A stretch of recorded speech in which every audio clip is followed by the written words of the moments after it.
again. Yeah, safety.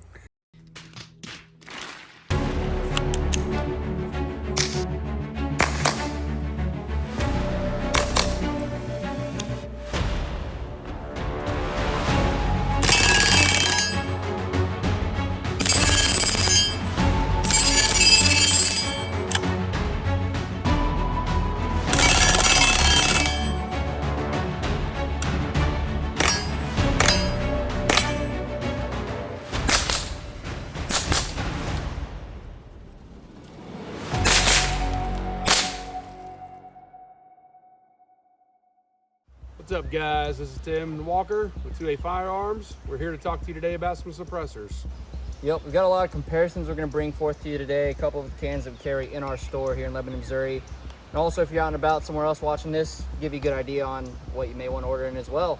Really trying to see if it's worth spending that, a higher amount of money on a can to see how it sounds versus how it performs versus trying to budget out and get something that's cheaper.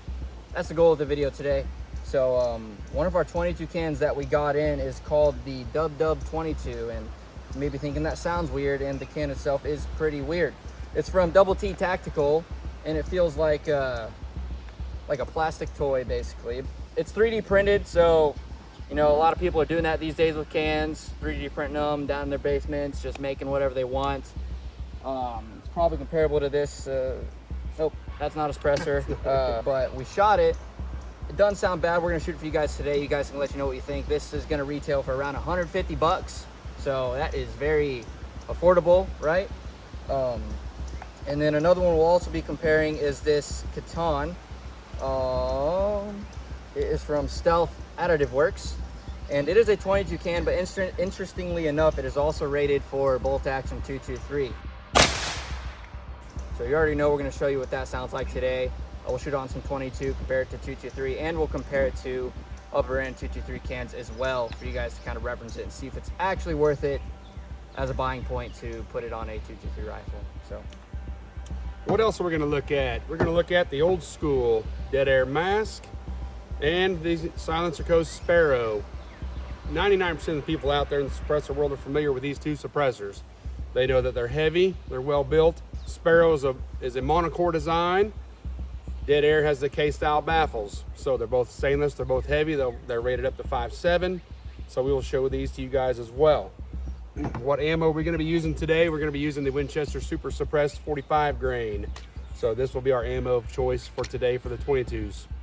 Also, we are going to show you guys a couple of 9mm cans. We got an original OG from Resilient. This is the RSP.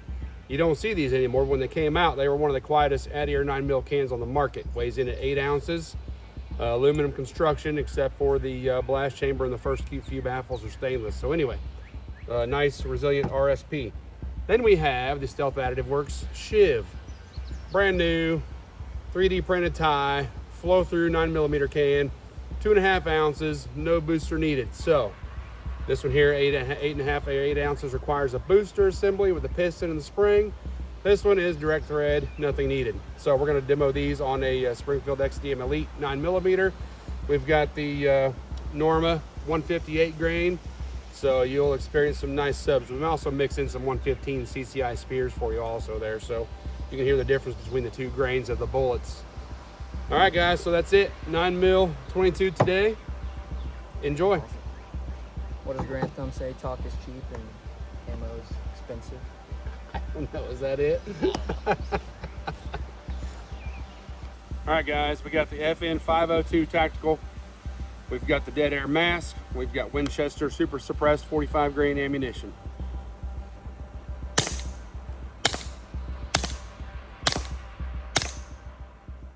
All right, guys, that was my first time experiencing the Dead Air Mask myself on a handgun. Actually very pleasant with this ammunition. So this time around, we've got the SilencerCo Sparrow, same gun, FN 502 Tactical, with the Winchester Super Suppressed 45 grain ammunition.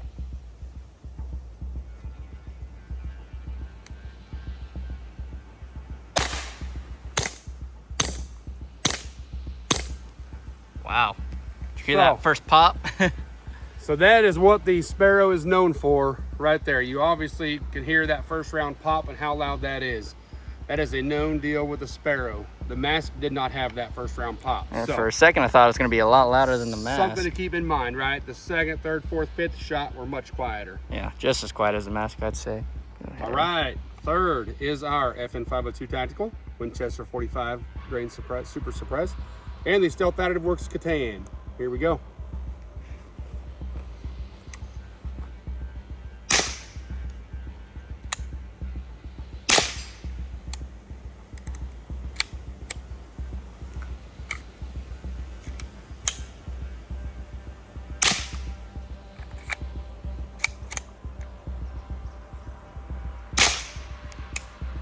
All right. Not bad overall. I think it's maybe a little louder than the mask. This one here was just a touch louder than the mask, I feel like. Just a touch. One thing you notice is that it had a few cycling issues with this also. So the flow-through can tried to run on our full auto also, and it would not cycle that bolt. So just something to keep in mind with these flow cans. Obviously it lets more gas exit out the end of the suppressor. One reason why it's probably just a touch louder, right? The design of the suppressor is to slow the gas down and cool it before it exits the barrel. When it flows through all these little holes on that thing, well, more gas is coming out, so therefore it might be a little louder. Okay, anyway, that's your Catan 22. All right, guys, we've got the FN502 Tactical, Winchester 45 grain super suppressed, and the oversized compensating for something, Dub 22. I don't know why that thing's so huge, but anyway, here we go. Let's see what it sounds like. 5 rounds.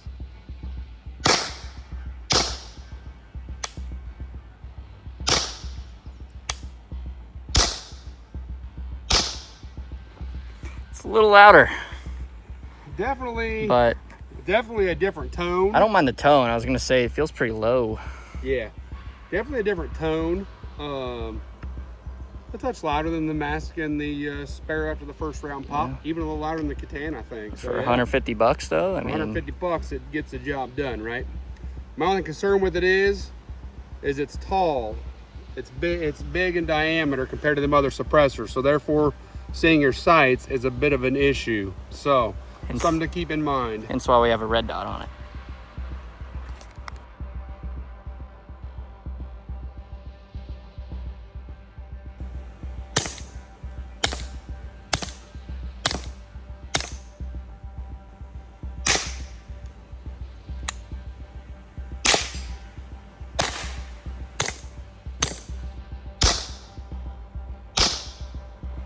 All right, guys, we are done with the 422 suppressors we decided to test today.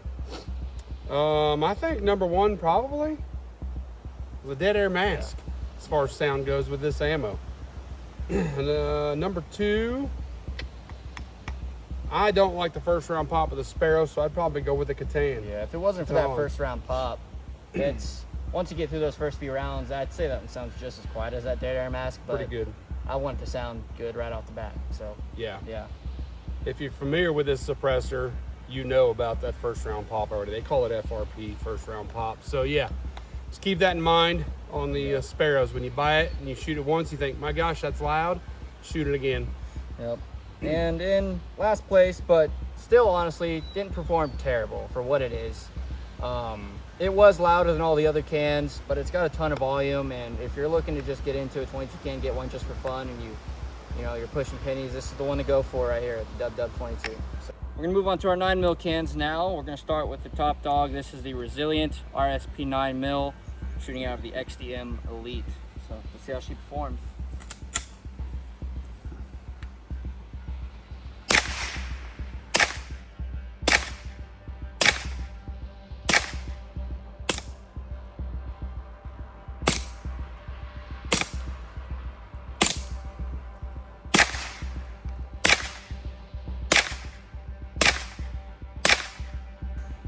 Notice how some of those were a little bit louder, some were a little bit quieter. It's because we have 115 grains and we also have 145 grains. So just goes to show how that subsonic can make a little bit of a difference. But that sounded pretty good. Not much ringing of the ears for those lighter ones, 115s, but let's go compare her to the Stealth Additive Works Shive. All right, we're moving on to our Shive. Just a reminder, this one has no booster. It's light enough we can run it without it. Still on the XDM Elite. We're gonna shoot 5 115s and 5 158s. Good.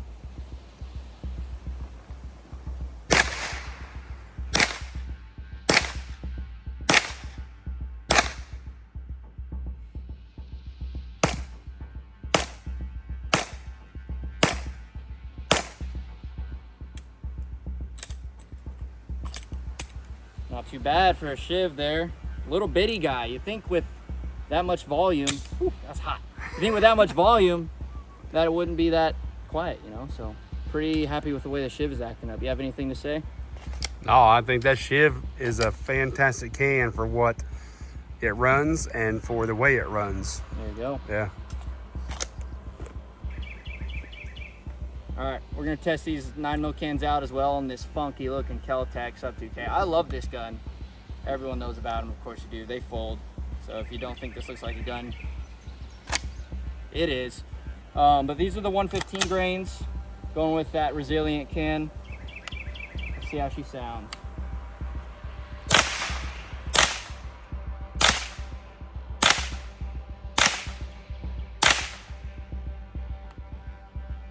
Not too bad.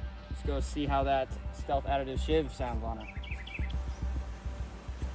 Now we've got the Stealth Additive Shive on here, and I really like this because this is a really good backpacking gun as it folds, and I notice whenever you run it suppressed, which you should because suppressors are cool, they usually get a little longer and stick out of your backpack, but this little Shive fits pretty nice in there. So let's see if saving that extra space is worth it for this can.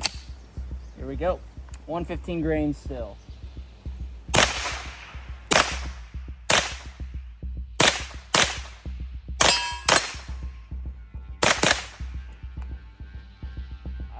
Much of a difference compared to the other one.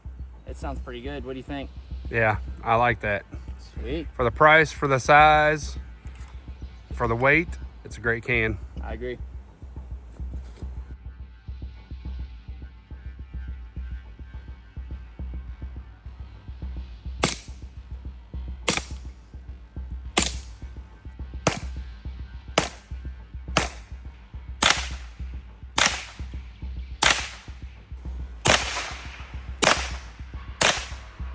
RSP, been around for a while, but unless you're an OG with Resilient, you would not really know much about this can because they're not out there anymore.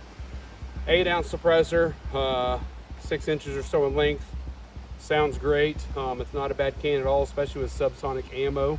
That's where 9mm really shines. The 115s, this was probably quieter at the 115 grain than the Shive. I'll let Walker talk about the Shive, but overall, solid suppressor. Yeah, you notice I'm just tossing this thing around here. It's so light. I just want to toss it around. That's one thing I like about this guy. No booster needed, and honestly, it performed right up there with the big dogs as far as the 9mm cans go. The 115s still sounded great. Not much ring in there without your pro. The higher grain ammo sounded great. So again, this one is a bit of that more budget option. It's shorter. It's not as well known, but I'd say she still pretty much performed pretty close to the top dogs. So good can for the money. Oh yeah. You ever seen a gold AR? Well, now you have. If you haven't, hit the like and subscribe button right now. Do it. Anyways, we're gonna move on to our 223.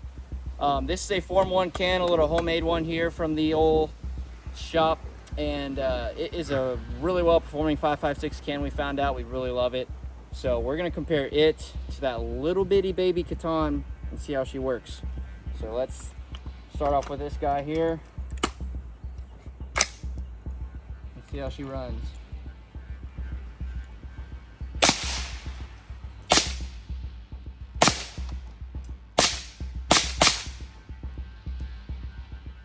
Not bad.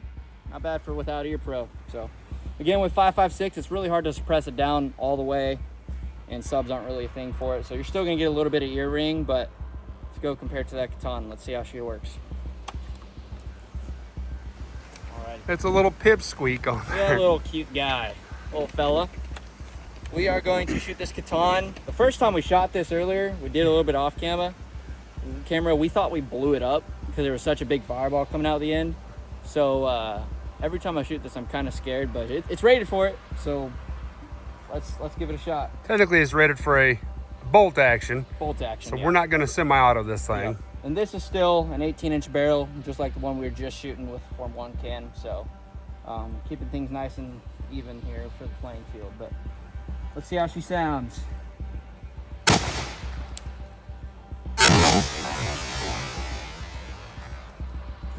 Holy fire!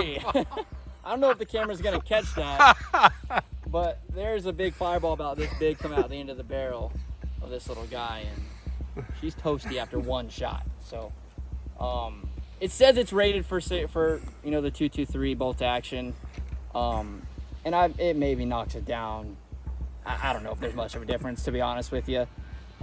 Great 22 can, but if you want to throw on here just to show your buddies that you can do it, that's probably about all you can really do with the katana on a 223. So there you go. One more shot with it. One more shot. I hope we don't blow it up. It ain't gonna blow up.